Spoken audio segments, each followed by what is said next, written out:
কেউ এই ব্যানকে ডিফাই করে সভা সমিতি করতে চাবেন, ঝটিকা মিছিল করতে চাবেন, যাই করতে চাবেন, সেক্ষেত্রে আমাদের আইনের full force of the law apply হবে। শেখ হাসিনা যার বিরুদ্ধে ছেলে মেয়েদেরকে খুন করার অভিযোগ আছে, আপনি জানেন, ঢাকার বড় কসাই উনি, ওনার চেয়ে বাংলাদেশের বুচার অফ বেঙ্গল। তো উনি ওইখানে বসে কি করছেন বা কি নির্দেশ দিচ্ছেন সে অবশ্যই আমাদের মনিটরিংয়ে আছে।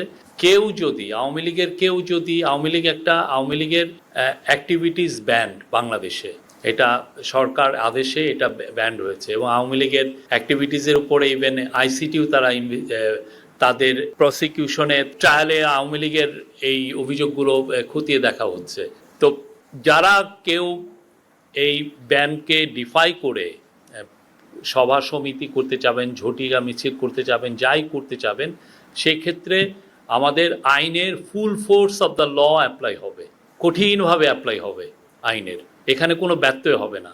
এই জায়গায় এই গভর্নমেন্ট 1 ইঞ্চি কাউকে ছাড় দেওয়া হবে না।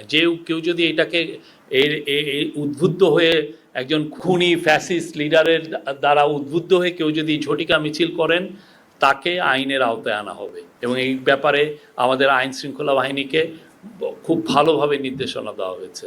আর উনি সোশ্যাল মিডিয়াতে অনেক প্রথম থেকেই তো আমরা দেখছি যে অনেক কথা বলছেন। এইখানে যারা আন্দোলনে ছিল, আপরাইজিংয়ে, আপনি জানেন লাখ লাখ ছেলে মেয়ে ছিল, তাদেরকে উনি টেরোরিস্ট বলছেন।